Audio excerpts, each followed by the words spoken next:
Halo Sobat Belajar, ketika ada yang bertanya sama Sobat Belajar, jenis makhluk hidup apa yang merupakan makhluk hidup terbesar di dunia, kira-kira apa ya yang dipikirkan sama Sobat Belajar?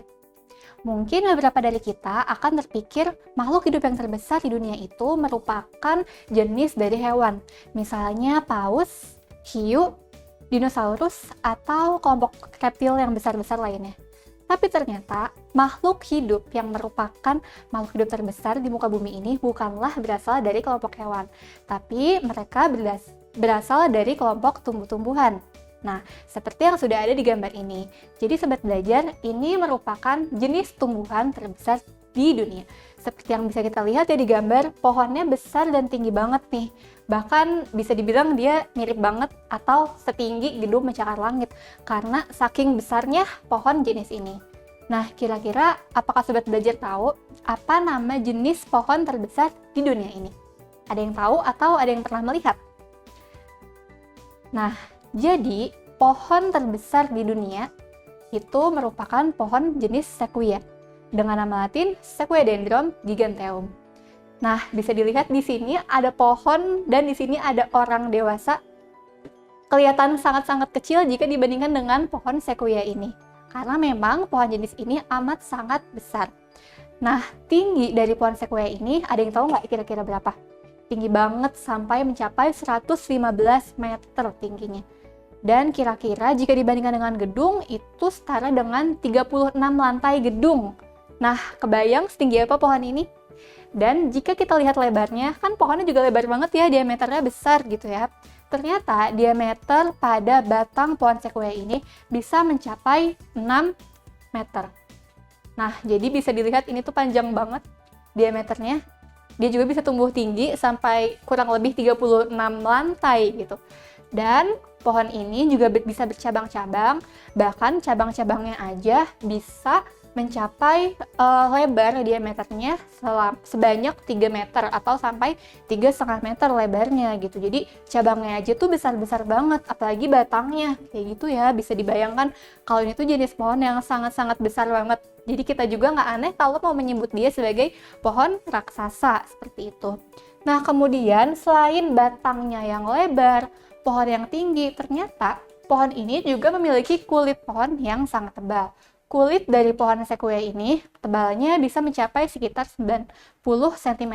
90 cm itu berarti hampir 1 meter ya. Itu baru tebal kulitnya doang kalau Sobat Belajar. Nah, bisa kebayang ya, berarti dia tuh selain kulitnya tebal, batangnya besar, dan pohonnya juga tinggi. Nah, kira-kira di mana ya kita bisa menemukan pohon jenis ini? Apakah ada yang pernah melihat pohon sebesar ini di Indonesia? Ya, jadi sayangnya pohon jenis sequoia ini hanya dapat tumbuh secara alami di habitat khusus atau di tempat yang khusus nih. Jadi dia tuh butuh iklim yang khusus untuk dia bisa tumbuh. Nah, pohon jenis sequoia ini ternyata bisa tumbuh di ketinggian 1.500 mdpl sampai 2.000 mdpl. Nah, berarti dia cukup hidup di dataran yang tinggi ya kalau gitu. Nah, biasanya pohon ini dapat kita temui secara alami di pegunungan Sierra. Itu berada di daerah California, Amerika Serikat. Nah, jadi sayang sekali nih kita nggak bisa menemukan mereka langsung di negara kita. Jadi, kalau mau melihat pohon sequoia, silahkan jalan-jalan ke California. Nah, daerah di sana akhirnya disebut juga sebagai Sequoia National Park atau bahasa Indonesianya Taman Nasional Sequoia. Nah, jadi itu ya habitat dari si tumbuhan sequoia ini. Nah, bisa dilihat ya dia ada banyak banget nih di Taman Nasional Sequoia itu. Pohonnya nggak cuma satu aja tentunya, ada berbagai jenis, ada banyak sekali individu pohon sequoia yang bisa ditemukan di sana, seperti itu.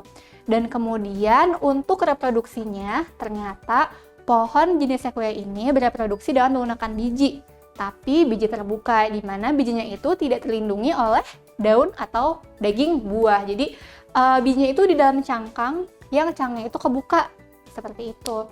Dan kalau kita lihat dari manfaatnya, dulu pernah dilakukan penebangan pada pohon-pohon jenis sequoia ini. Tapi ternyata setelah dipelajari, setelah dicoba untuk dimanfaatkan, ternyata kayunya cukup rapuh dan tidak cukup baik untuk dijadikan sebagai bahan bangunan untuk rumah ataupun bahan-bahan di bidang industri.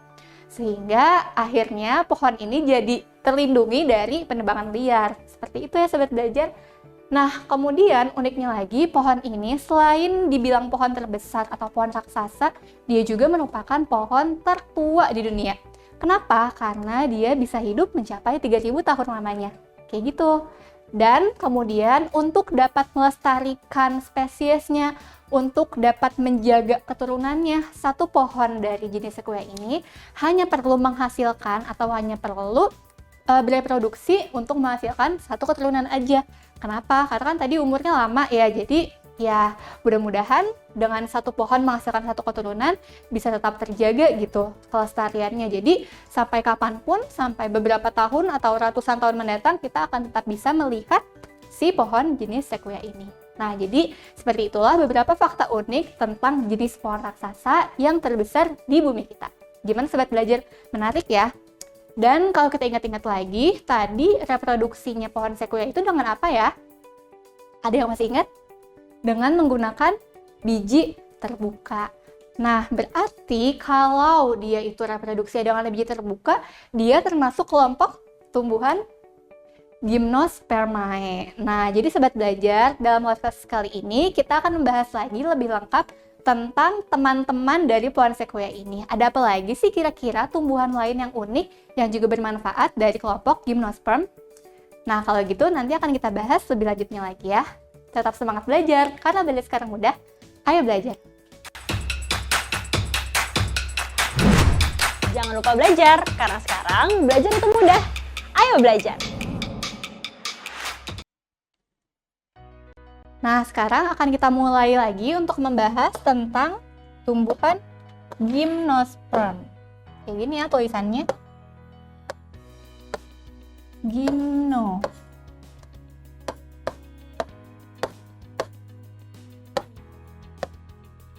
Nah, jadi sobat belajar jangan lupa kalau tumbuhan itu diklasifikasikan atau dikelompokkan berdasarkan alat reproduksinya. Khususnya untuk kelompok ini, dia bereproduksi dengan menggunakan biji terbuka. Maksud dari biji terbuka itu adalah bijinya tidak berada di dalam daging buah. Jadi kalau kita biasanya itu makan buah di dalamnya ada biji, nah untuk si Gymnosperm itu kita tidak akan melihat ada buah, karena memang ini adalah tumbuhan yang berbiji terbuka. Nah, kemudian selain dari bijinya, kita bisa melihat atau kita bisa mengamati morfologi atau ciri-ciri fisiknya yang ternyata memiliki banyak kesamaan ciri dengan tumbuhan dikotil. Seperti apa misalnya? Kalau kita lihat dari struktur akarnya, ternyata akar dari tumbuhan ini merupakan jenis akar yang tunggang. Dimana kalau akar tunggang itu biasanya besar ya. Besar karena akar tunggang itu mengandung kambium atau zat kayu. Kemudian akarnya juga akan mengalami percabangan, bercabang-cabang seperti itu. Dan kalau kita lihat lagi ke atas, apanya berarti batangnya ya.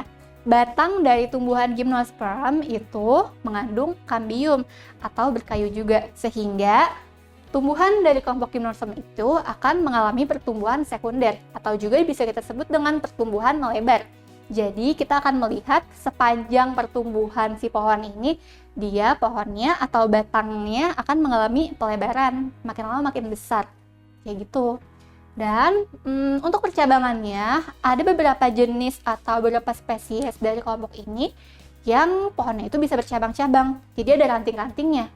Tapi ada beberapa jenis juga dari kelompok tumbuhan ini yang batangnya itu tidak bercabang. Misalnya di sini,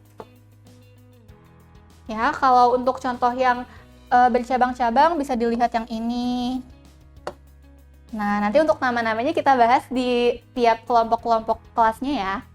Nah, jadi untuk percabangannya beraneka ragam ya ternyata. Oke, kemudian kita lihat apanya lagi nih dari daunnya ya. Nah, kita lihat nih daunnya sobat belajar.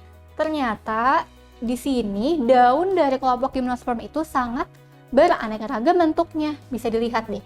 Di sini ada yang daunnya itu bentuknya seperti duri. Jadi lurus-lurus gitu loh, kayak duri. Ini juga seperti duri. Ini juga gitu. Dan ternyata ada juga daun yang bentuknya seperti kipas. Nah, bisa terlihat jelas ya. Dan selanjutnya ada juga daun yang bentuknya seperti lembaran-lembaran biasa. Kayak yang di sini. Oke, ini juga seperti lembaran. Nah, seperti itu. Jadi daun dari kelompok ini beraneka ragam.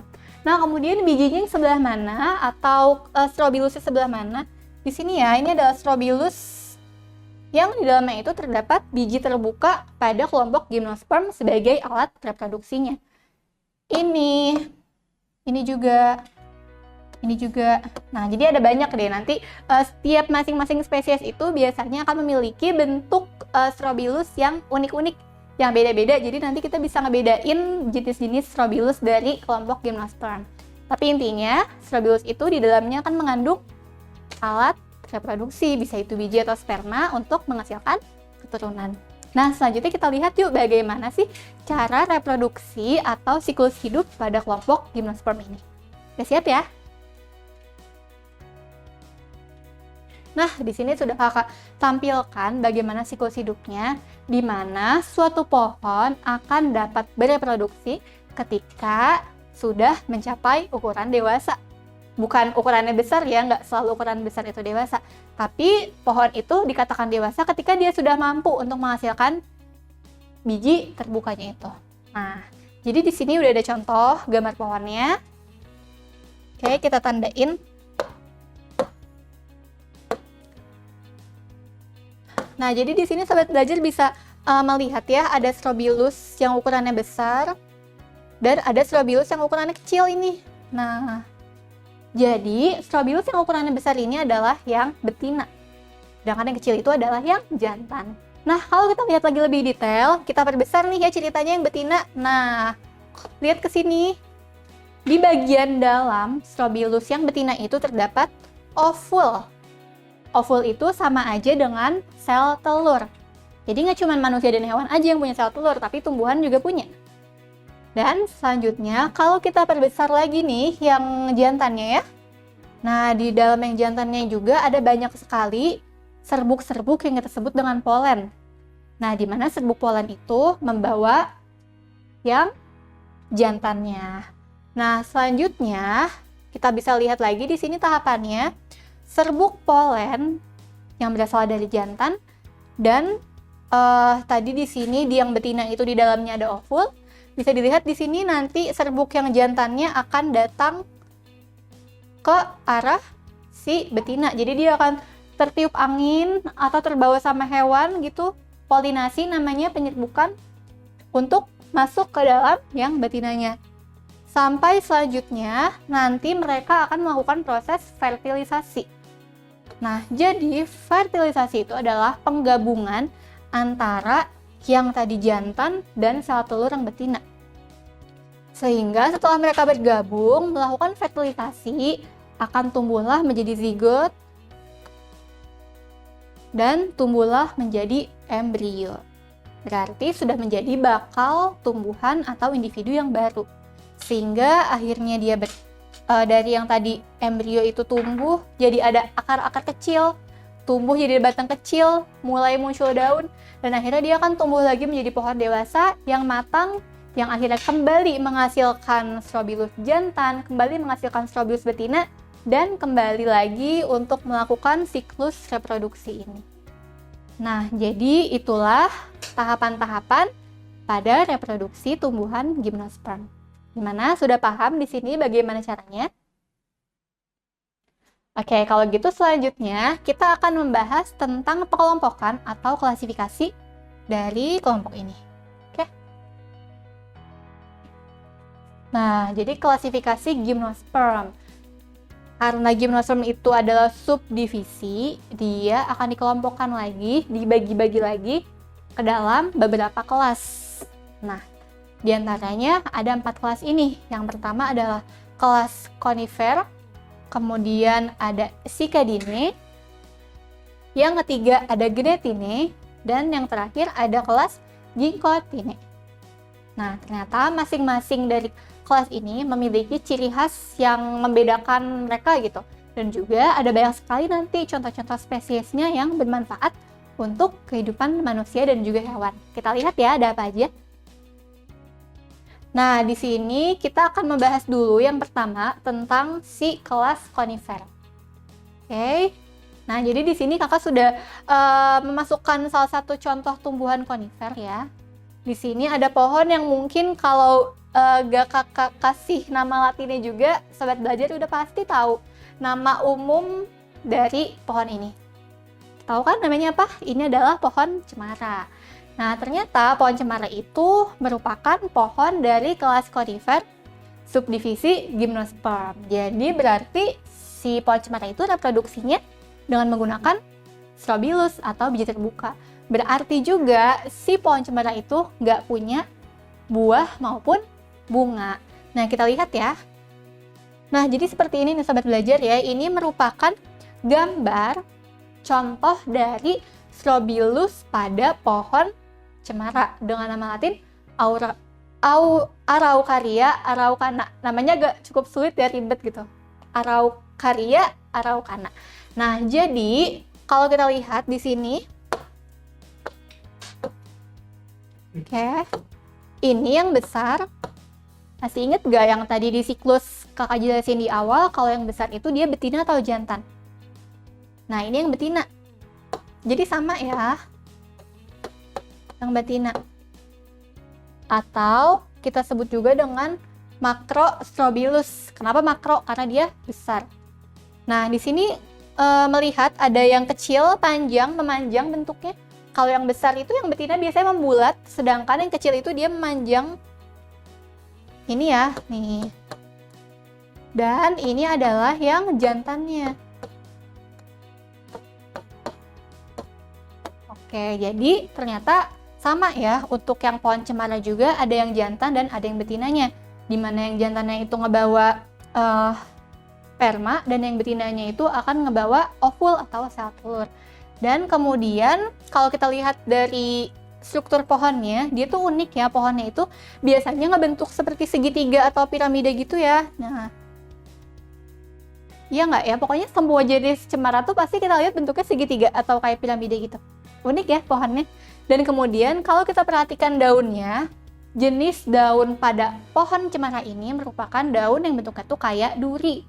Jadi daunnya panjang-panjang kayak gini. Karena biasanya kan kalau kita lihat daun tuh bentuknya lembaran gini ya. Kayak gini gitu. Nah, tapi ternyata untuk pohon cemara itu daunnya bentuknya seperti duri. Jadi panjang-panjang tuh kalau kita lihat lebih detail. Kemudian batangnya, lihat, batangnya pasti berkambium dan bercabang-cabang nggak? Bercabang-cabang ya untuk pohon ini.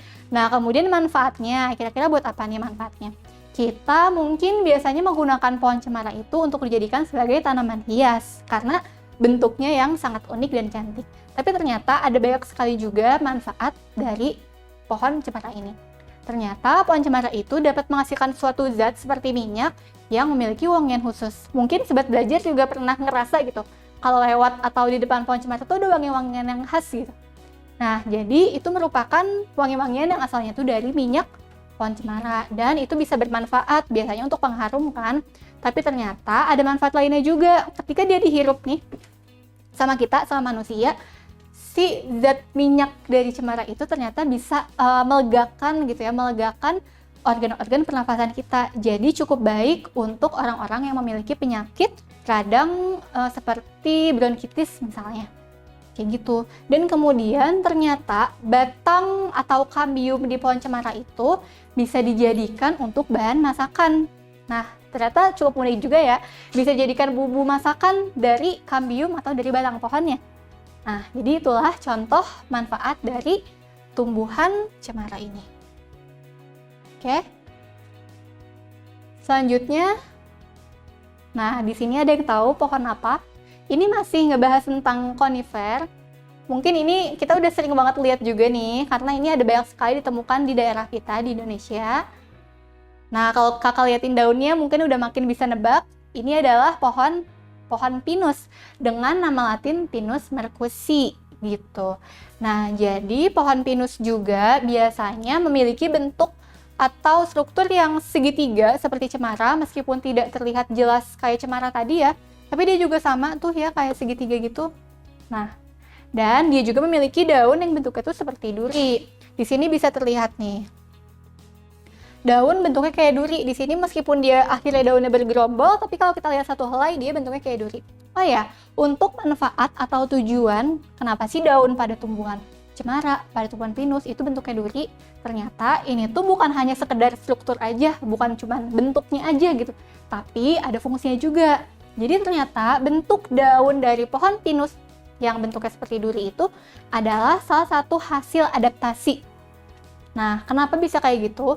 Ternyata tujuan dari bentuk daun yang seperti duri ini adalah untuk mengurangi proses penguapan, gitu sobat belajar.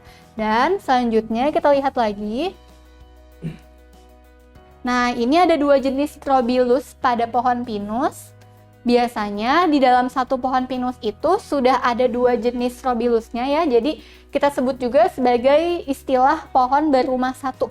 Karena jantan dan betina itu, strobilus jantan dan strobilus yang betinanya itu ada di satu pohon yang sama gitu. Jadi rumah satu, jadi di satu rumah gitulah istilahnya ya. Nah, berarti sekarang udah makin paham nih, kalau yang besar itu yang jantan atau yang betina. Ini adalah yang betina nih, yang besar ya. Oke. Dan ini untuk yang kecil yang ukurannya memanjang, itu adalah yang jantannya. Ini mungkin kalau digambar kelihatannya ukurannya sama besar ya, padahal ternyata enggak gitu. Jadi untuk yang si jantannya itu kecil banget, mungkin sekitar 2 ruas jari aja gitu kecil. Nah, mungkin kalau untuk yang si strobilus si betinanya ini, sobat belajar kalau jalan-jalan ke pegunungan atau ke hutan-hutan daerah puncak itu suka ngeliat ada banyak sekali nih strobilusnya pinus yang berserakan di sepanjang jalan atau berserakan di tanah gitu. Nah, jadi sekarang udah tahu ya, itu bukan buahnya pinus, tapi itu adalah strobilus dari pohon pinus. Nah, kemudian sama halnya dengan si pohon cemara tadi, pinus juga ternyata punya wangi-wangian yang khas ya. Jadi dia juga sama tuh bisa menghasilkan minyak yang punya wangi-wangian khusus gitu. Oke, kita lanjut lagi. Masih ada satu spesies atau satu contoh lagi nih, kakak siapkan. Oke, ini adalah pohon yang kita juga sering menjumpai pohon ini. Gak harus ke hutan, gak harus ke gunung, dan gak harus ke luar negeri jauh-jauh. Kita bisa melihat pohon ini banyak di sekitar kita, bahkan di pinggir jalan pun suka ada. Ini adalah pohon damar namanya, dengan nama latin Agathis damara. Nah, untuk si pohon damar ini atau pohon agathis ya nama lainnya, sebetulnya nama spesiesnya, jenis spesiesnya banyak. Jadi genus Agathis itu terdiri atas banyak spesies lainnya. Nah, di sini akan ambil contoh untuk yang Agathis damara. Bisa dilihat pohon ini juga mempunyai ukuran yang cukup tinggi dan cukup besar, di mana batangnya gimana? Berkayu dong tentunya karena lebar, ya. Kemudian lihat dia memiliki percabangan. Oke. Nah, kemudian di sini ada strobilus pada pohon damar.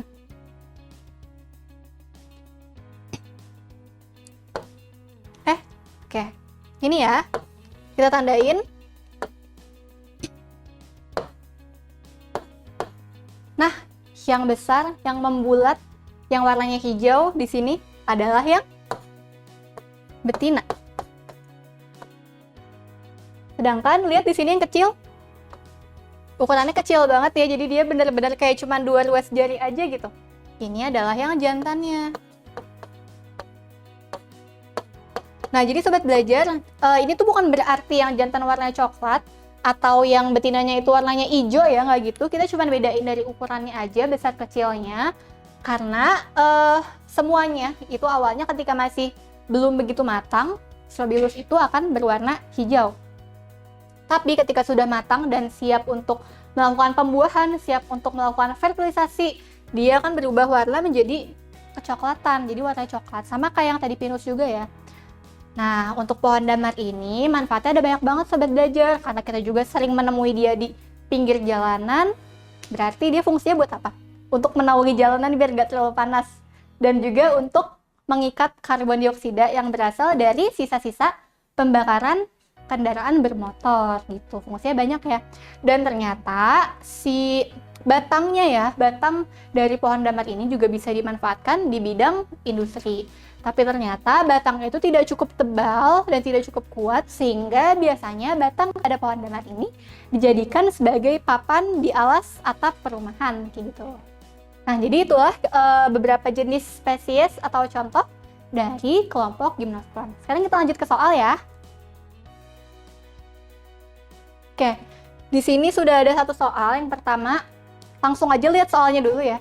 Ciri kelompok tumbuhan gimnosperm ditunjukkan oleh nomor.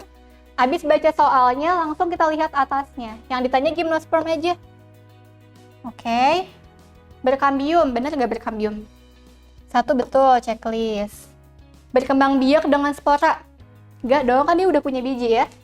Berarti salah nih yang kedua. Kemudian yang ketiga, tidak memiliki pembuluh angkut. Dia sudah punya pembuluh angkut. Pokoknya dari tumbuhan paku aja udah punya pembuluh angkut. Berarti betul. Salah ya, salah. Oke. Dan yang keempat, berbiji terbuka. Apakah betul dia berbiji terbuka? Iya. Nah, jadi kita udah dapet nih jawabannya. 1 dan 4. Kita cross check ya buat yang kelima, poin yang kelima, mengalami pembuahan ganda. Satu fakta lagi, untuk tumbuhan jenis gimnosperm itu memiliki jenis pembuahan tunggal. Bukan pembuatan ya, ini pembuahan. Nah, kalau untuk pembuahan ganda itu nanti kita akan lihat di tumbuhan jenis angiosperm yang berbiji tertutup. Oke, bisa? Kita lihat satu soal lagi. Nah, pohon damar dengan pohon pinus diklasifikasikan ke dalam satu kelompok yang sama. Berdasarkan kesamaan ciri, yaitu kalau damar itu kan tadi yang agatis. Kalau pinus itu tadi ya udah pinus perkusi ya. Nah, mereka tuh satu kelompok yang sama. Apa? Gimnosperm. Tapi lebih detail lagi, ternyata mereka satu kelas yang sama juga, yaitu kelas conifer. Jadi sobat belajar, kalau kita perhatikan tadi jenis dari Strobilus tumbuhan damar, terus pinus sama cemara, itu bentuknya mirip-mirip nggak si Strobilusnya? Mirip-mirip ya, kalau yang jantannya kecil, yang si betinanya itu besar. Dan kita bisa menyebut jenis Strobilus seperti itu dengan istilah bentuk Strobilusnya itu seperti konus. Konus itu artinya kerucut. Itu loh asal kata dari conifer. Kon itu kan artinya kerucut, karena semua spesies dari kelompok conifer memiliki bentuk Strobilus yang seperti kon atau seperti kerucut. Jadi yang D. Nah, jadi seperti itu contoh pembahasan soalnya. Ternyata ada banyak sekali ya jenis tumbuhan gimnosperm yang bisa kita temui di kehidupan sehari-hari kita, dan juga tentunya punya banyak sekali manfaat. Kalau begitu, kita sebagai manusia harus memiliki kewajiban untuk menjaga kelestarian semua jenis tumbuhan. Dan jangan lupa harus makin rajin juga belajarnya, karena belajar sekarang mudah. Ayo belajar. Jangan lupa belajar, karena sekarang belajar itu mudah. Ayo belajar!